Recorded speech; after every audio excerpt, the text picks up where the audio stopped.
Mister dependable Mushfiqur Rahim ফুরিয়ে যাননি, এখনো আছেন তরুণ। এবার দারুণ এক শট খেলে সেটাই করলেন প্রমাণ। নিলাম থেকে প্রথম ধাপে দল না পাওয়ায় সমালোচনা করেছিল নিন্দুকরা। এবার টানা 2 ম্যাচে অসাধারণ পারফরমেন্স করে সবকিছুর জবাব দিলেন তিনি ব্যাট হাতে।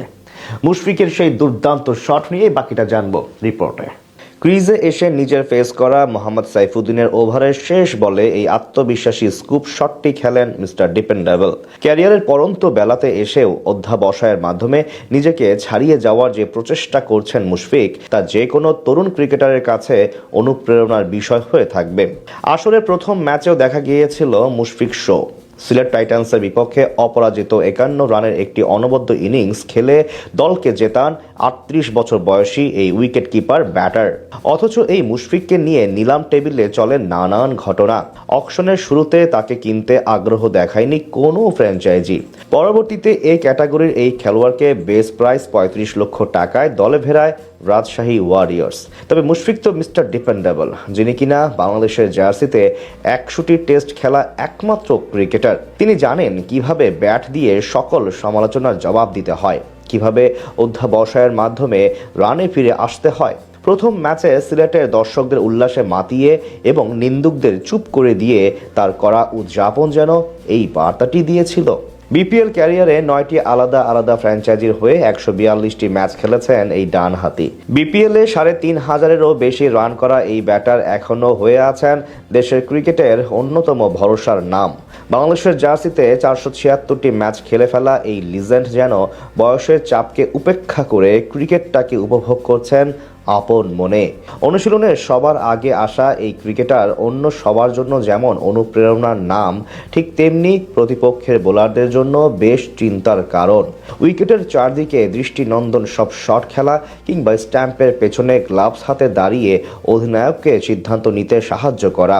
দলের স্বার্থে মুশফিক এখনও নিজের সবটা দিতে প্রস্তুত থাকেন। বিপিএলের উদ্বোধনী ম্যাচে নাজমুল হোসেন শান্তকে বড় ইনিংস খেলাতে যেভাবে সাহায্য করেছিলেন মিস্টার ডিপেন্ডেবল, তাতেই প্রমাণ হয় একটি দলে কতটা প্রয়োজন একজন মুশফিকের মতো খেলোয়াড়ের। রাজশাহীর দ্বিতীয় ম্যাচেও মুশফিকের খেলা মাত্র 22 রানের ইনিংসটাও ছিল দলের জন্য বেশ গুরুত্বপূর্ণ। 2005 সালে ঐতিহাসিক লর্ডস ক্রিকেট গ্রাউন্ডে ইংল্যান্ডের বিপক্ষে অভিষেক হওয়া এই ব্যাটারের দীর্ঘ 20 বছরের ক্রিকেট ক্যারিয়ারের নানা উত্থান পতন থাকলেও তিনি ব্যাট হাতে ছিলেন সবসময় উজ্জ্বল। তবে মুশফিক তো মিস্টার ডিপেন্ডেবল, যিনি কিনা বাংলাদেশের জার্সিতে 100টি টেস্ট খেলা একমাত্র ক্রিকেটার। বিপিএলের দ্বাদশতম আসরেও মুশফিকের ব্যাটে রান দেখতে চাইবে ভক্ত সমর্থকরা। দুর্দান্ত এক জয় দিয়ে 2026 বিপিএল মিশন শুরু করলো ঢাকা ক্যাপিটালস। ব্যাটিং বোলিং 2 বিভাগেই দাপট দেখিয়ে পরাজিত করলো শান্ত মুশফিকদের রাজশাহী ওয়ারিয়র্সকে। ব্যাট হাতে আরও একবার নিজের পুরনো রূপ দেখালেন সাব্বির রহমান। বোলিংয়ে একাই ধসিয়ে দিয়েছেন ইমাদ ওয়াসিম।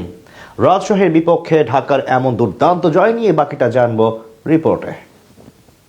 আগের ম্যাচে 190 রান চেস করে জয় পাওয়া দলটা আজ 150 রানই করতে পারেনি। সিলেটে যেন পুরোপুরি ইউটার্ন করে রাজশাহী ওয়ারিয়র্স। লাক্কাতুরায় এদিন টস জিতে আগে বল করার সিদ্ধান্ত নেয় ঢাকা ক্যাপিটালস। বিপরীতে ব্যাট করতে নেমে শুরুতেই ধাক্কা খায় রাজশাহী ওয়ারিয়র্স। ইনিংসের প্রথম বলে ইমাদ ওয়াসিমের স্পিন সামলাতে গিয়ে স্টাম্পিং এর শিকার হয়ে সাজঘরে ফিরে যান সাহিবজাদা ফারহান। সেই ধাক্কা অবশ্য দ্রুত সামলে নেন অধিনায়ক নাজমুল হোসেন শান্ত এবং তানজিদ তামিম। তৃতীয় ওভারে নাসির হোসেনের উপর চড়াও হন এই দুজন। এক ছক্কা সহ মোট 3 বাউন্ডারির সাহায্যে সেই ওভারে আনেন 16 রান। সেট হয়েও ইনিংস লম্বা করতে পারেননি তানজিদ তামিম। পঞ্চম ওভারে নাসিরকে টানা 3 বাউন্ডারি হাঁকাতে গিয়ে ওসমান খানের হাতে ধরা পড়েন 15 বলে 20 রান করা এই ব্যাটার। তবে অন্য প্রান্ত দিয়ে আগ্রাসী মেজাজে ব্যাট চালাতে থাকেন নাজমুল হোসেন শান্ত। পাওয়ার প্লেতে জোড়া উইকেট হারিয়ে 52 রান তুলে রাজশাহী।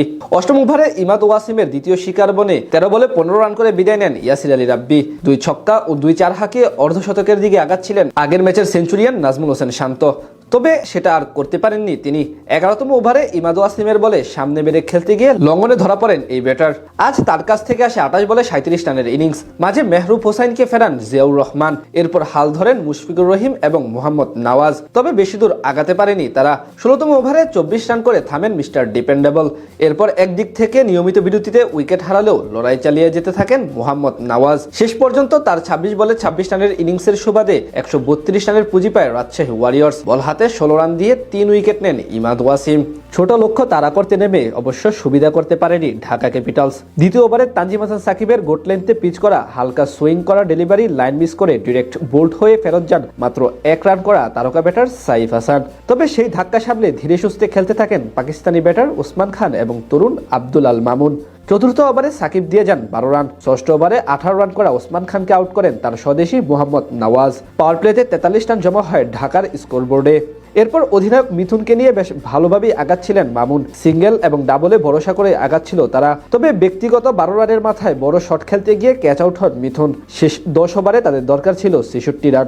14তম ওভারে খোলস থেকে বেরিয়ে এসে বড় শট খেলতে গিয়ে সাহিবজাদা ফারহানের হাতে দুর্দান্ত এক ক্যাচ দিয়ে বিদায় নেন 45 রান করা মামুন। ক্রিজে এসে ঠান্ডা মেজাজে খেলতে থাকা নাসির হোসেন এক ছক্কা হাঁকালেও পরের বলে বিদায় নেন নওয়াজের তৃতীয় শিকার বনে। ততক্ষণে চাপে পড়ে গিয়েছিল ঢাকা ক্যাপিটালস। সেখান থেকে সাব্বির রহমান এসে সব শঙ্কা দূর করে দেন। শামীম হোসেন পাটোয়ারিকে সাথে নিয়ে একের পর এক বাউন্ডারি হাঁকিয়ে ম্যাচ জয় নিশ্চিত করে ফেলেন তিনি। বিপরীতে আসলে প্রথম পরাজয় বরণ করে রাজশাহী ওয়ারিয়র্স।